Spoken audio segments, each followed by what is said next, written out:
भाई ये क्या हो गया है इंडिया के मुसलमानों को, इन्होंने तो शैतान को कंफ्यूज कर दिया है। लुच्चे टुच्चे जो बॉलीवुड के गाने होते थे उनकी तर्ज पे अब इन्होंने रमजान सॉन्ग्स निकाल दिए। बाजार से अम्मी मेरी अफ्तारी है लाई, आ जलेबी लाई, माहे ज़ीशान शान शान शान, मोमिनो रोजा रख लो। अरे जिनको कॉन्टेक्स्ट नहीं पता, राजा जी प्लीज हिट इट।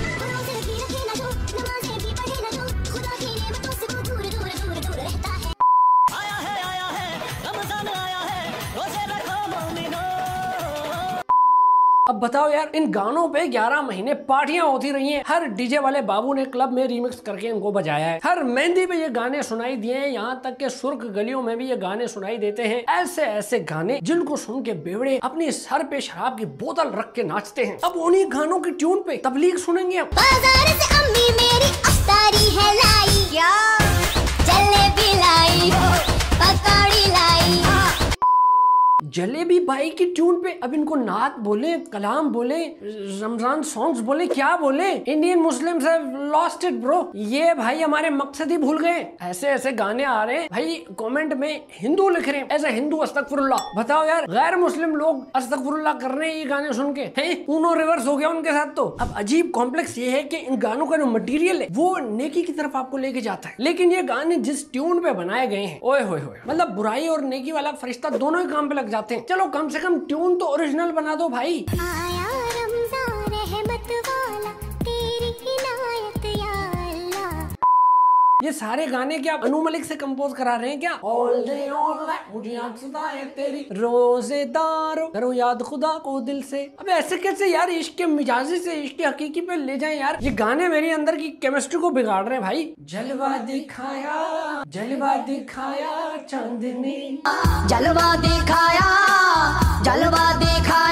चांदनी। अब बताओ यार, ये आशिक बनाया की ट्यून है यार। इस ट्यून से गंदी यादें जुड़ी हुई हैं यार, गीली गीली यादें जुड़ी हुई हैं। इसमें अच्छी बात कहाँ से सुन ले हम। ये वो गाने हैं जब हमने प्यूबर्टी को हिट किया था, इतना जोरदार सा धमाका हुआ था, तब सबके पास इस ट्यून से मुतालिक अपनी अपनी स्टोरी होती है। यार हम चोरी चोरी सीडी लेके आए थे, ये हुआ तो वो होता। अब उसी ट्यून में यार बताओ अच्छी अच्छी बातें सुनेंगे हम, कैसे सुनेंगे यार। जलवा दिखाया चांदनी। अब इनको देखा देखी पाकिस्तान में भी डिस्को मुसलमान बन रहे हैं। जन्नती है मेरा आंडू बकरा। अब बताओ यार, भाई किसने पूछा तेरे से तेरा बकरा आंडू है या खस्सी है? तेरा बकरा आंडू हो ना हो, तू बहुत बड़ा मतलब ये कोई बात है यार? किसने पूछा? और इस पे कलाम बनाने क्या जरूरत है? ये कोई मुद्दा है इतनी मेहनत करने का, लोगों को बताने का कि भाई मेरे बकरे के टेस्टीज हैं? फिर वो जी कंफर्म जन्नती। हाँ भाई कैसे पता तुम्हें कि कंफर्म जन्नती हो? ऐसे कैसे सर्टिफिकेट बांट रहे हो यार आप? क्या पता उसने किसी के साथ बदसलूकी की हो, सारे उसके जो सवाब है वो मल्टीप्लाई बाय 0 हो जाए। भाई हु नोज, ये तो फैसला उसका है ना, वो ही करेगा। रोजा रखो तो ऐसे रखो, अल्लाह खुश हो, अल्लाह खुश हो। बताओ भाई, बात ठीक है, लेकिन इतना म्यूजिकल करने की जरूरत क्या है? ऐसे तो शैतान खुश हो जाएगा यार। ये क्या बात हुई भाई? मतलब स्टेप सारे गलत थे लेकिन आंसर सही है। फिर अक्सर वो रमजान में एक लड़का है वो नाजिल हो जाता है, रमजान आया रोजा रखो जी, छोड़ो ना बीमारी का बहाना करी के। क्या चल रहा है ये सब? कहाँ से आते हैं ये लोग? कौन है ये लोग? कौन है ये लोग? मैं आपको बताऊं, इंडियन मीडिया में मुसलमानों के ना 2 एक्सट्रीम्स हैं। या तो वो बिल्कुल घुंघरू वाले मुसलमान हैं, ये जो गाने वाने बना रहे हैं ऐसे मुसलमान, या फिर वो बिल्कुल ग्रेनेड वाले मुसलमान, भाईजान मकसद नहीं भूलने वाले। यानी दरमियानी कोई रास्ता नहीं है। इंडियन मीडिया में मुसलमान जो है ना, या तो उसके हाथ में AK-47 होगा, या फिर उसके हाथ में डफली होगी, या तो वो फुल लश्कर तैयबा होगा, या फिर वो लश्कर 3 ताल होगा। एक तो सालों से बॉलीवुड ने मुसलमानों को स्टीरियोटाइप किया, मकबूल भाई, सुहेल भाई, ताहिर लाला, और सब बात भी जो है वो ऐसे ही कर रहे हैं, आदाब आदाब, हर बात के बाद जान लगा रहे हैं, अम्मी जान, अब्बू जान, कुर्सी जान, लाइट जान, कैमरा जान। ऐसे थोड़ी होता है यार। अम्मी जान मेरा नाश्ता बनाने की जरूरत नहीं है, मुझे ट्रेनिंग पे देर हो रही है, मेरी बंदूक कहाँ है? और वैसे भी अम्मी जान, अब नाश्ता तो दुश्मन का इलाका फतेह करने के बाद ही होगा। सिंपल फॉर्मूला है भाई। इंडियन मीडिया का जो ये एक्सट्रीम वर्जन वाला मुसलमान है, उसने काजल लगाया होता है, उसने टोपी लगाई होती है, उसने खिंच के तावीज लगाया होता है, वो अम्मी जान अब्बू जान करके बात करता है और वो मार्केट में फट जाता है।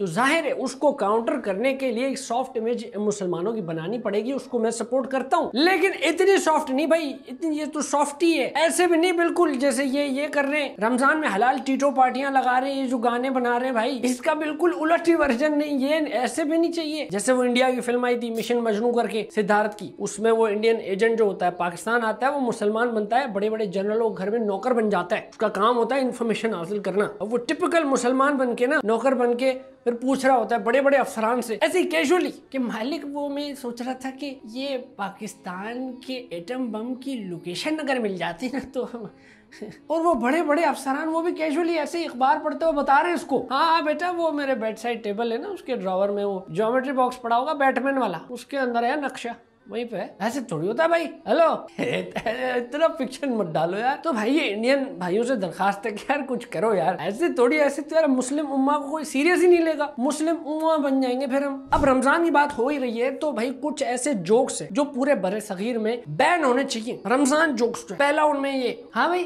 तू बाहर कैसे आ गया, तू तो रमजान में कैद नहीं हो जाता जैसे वो तूने रोजा रखा है, नहीं यार मेरे रोजे नहीं रखे क्योंकि मेरा घर छोटा है, जगह नहीं है। मैंने एक दोस्त से पूछा, हाँ भाई तू रोजे रख रहा है, कहता है नहीं पिछले साल रखे थे, इतने बड़े हो गए मर गए, इसलिए फिर अब मैं रख ही नहीं रहा। अटैचमेंट हो जाती है। ये क्या है भाई, बस कर दो यार, हर साल यही जोक्स किए जा रहे हैं और कुछ लोग हैं उन पे उतना ही हंस रहे हैं जैसे पहली दफा सुना है। बाकी अल्लाह आपकी इबादतें कबूल करे अगर आप कर रहे हैं तो, क्योंकि बहुत सारे ऐसे लोग हैं जो मैंने देखे हैं सिर्फ गफलत की नींद सो रहे हैं पूरे रोजे में, पूरा दिन डिज्नी प्रिंसेस की तरह सो रहे हैं, और अफ्तारी के टाइम भाई जी जमाई लगा के उठ जाएंगे, अजान आ गई है, खजूर का है। ये कैसा चिड़ी रोजा हुआ भाई। चलो फिर भी ये रोजे रख तो रहे। कुछ ऐसे लोग होते हैं जो बड़े लेम से मेडिकल रीजंस बताते हैं कि यार मैं रोजा नहीं रख सकता। बंदा पूछे भाई क्यों, मेरा एक दोस्त कहता है क्या नहीं मैं नहीं रख सकता यार, मुझे प्यास बहुत लगती है। मैं हैं ये तो बड़ी नई बात बता दी यार तूने, क्योंकि हम तो रख रहे हैं, हमें तो प्यास तो नहीं लग रही। प्यास का मसला कभी आया नहीं हमें यार रमजान में, तुझे कैसे आ रहा है, ये नया है। एक मेरे दोस्त ने कहा कि यार मैं नहीं रख सकता रोजे क्योंकि मेरा मेटाबॉलिज्म फास्ट है। मैंने कहा मेटा ये बोल रहा है कि तू झूठ बोल रहा है। अजीब से बहाने हैं भाई। कुछ लोग कहते हैं यार मैं नहीं रख सकता क्योंकि भूख लगती है मुझे। अरे तो भाई ये इसी को तो बर्दाश्त करना है, यही तो गेम है।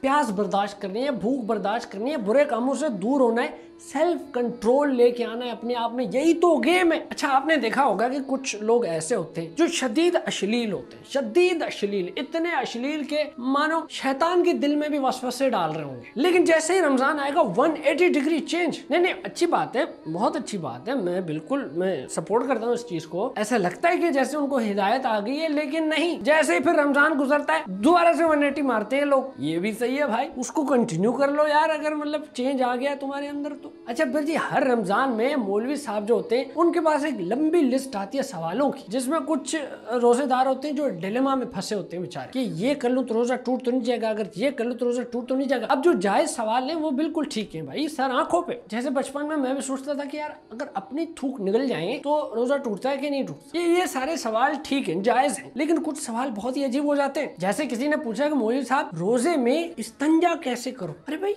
ऐसे और कैसे है, लेकिन नहीं मौलवी साहब ने भी ये जवाब नहीं दिया। अब ये देखें उन्होंने जवाब क्या दिया। इस्तिंजा करने की कोई एहतियात है क्या रोजादार के लिए? इसके अंदर ये है कि मुबालगा करने से मना किया गया है, और एहतियात ये है कि रोजे की हालत में सांस ज्यादा ना ले जब इस्तिंजा कर रहा हो। हाँ, और थोड़ा सिमट के बैठे, ज्यादा फैल के ना बैठे कि बाद वक्त पानी जो है वो इसके मैदे तक पहुंच सकता है जिससे रोजा टूट जाएगा। लो भाई इसका मतलब ये है कि मेरा आज तक कोई एक भी रोजा कबूल नहीं हुआ होगा। मैं भी कहूँ यार कि मुझे रोजे में प्यास ही नहीं लग रही है, असल में पानी उधर से मैदे तक चला जाता था। बस यार आज के बाद सिमट के बैठूंगा। दोस्तों आप भी सिमट के बैठा करें यार।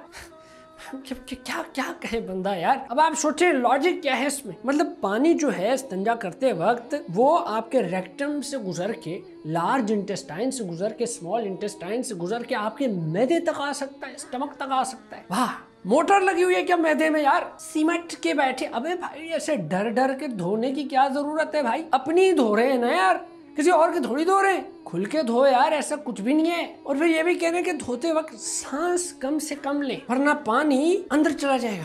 अब आप सोचें इनके लॉजिक के हिसाब से जब आप सांस लेते हैं तो एक तो नाक से हवा जाती है, इनके मुताबिक नाक से भी जाती है और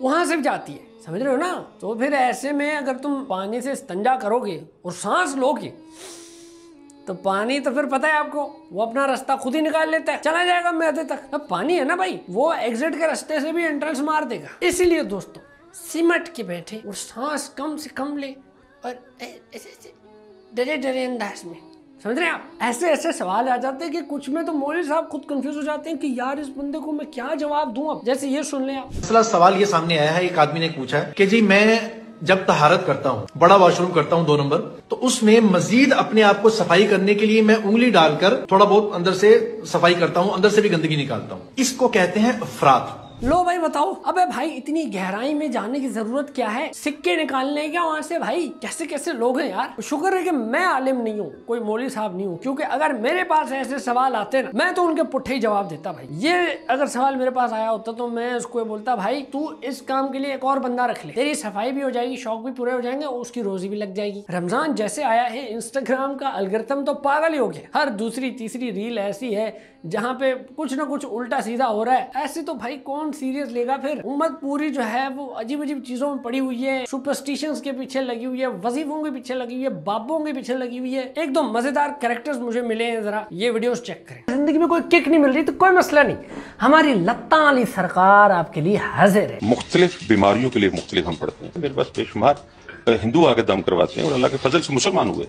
खवातीन के जिस्म के किन हिस्से को आप पाँव लगाकर इलाज करते हैं? घुटनों पे है, कमर पे है तो लगा देते हैं। खबरदार जो मेरे पीर को किसी ने जाली बोला तो। जाली पीर वो होते जो लोगों को लूटते, मुरीदों की टांगे उठाते। लेकिन पीर साहब तो मुरीदों के लिए अपनी टांगे उठा रहे हैं यार, इससे सच्चा आदमी क्या ही होगा।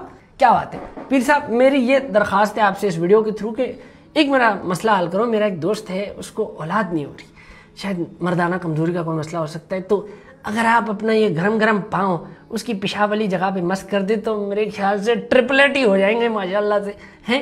और वो बड़ा फैन है आपका, बड़ा मुरीद है कसम से, वो खुद फीट लवर है।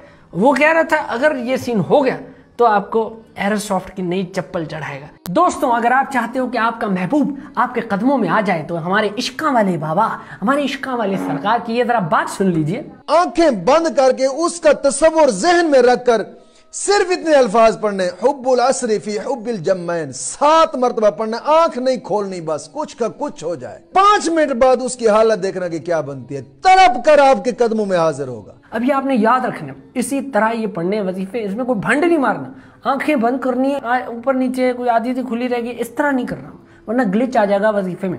फिर महबूब नहीं आएगा, मिस कॉल्स आ जाएंगे, 69 मिस कॉल्स फ्रॉम कारी साहब। रिसेंटली एक मेरे दोस्त है, उसका ब्रेकअप हुआ, उसको मैंने भेजी यार ये चेक कर यार, इस तरह भाभी वापस आ सकती है।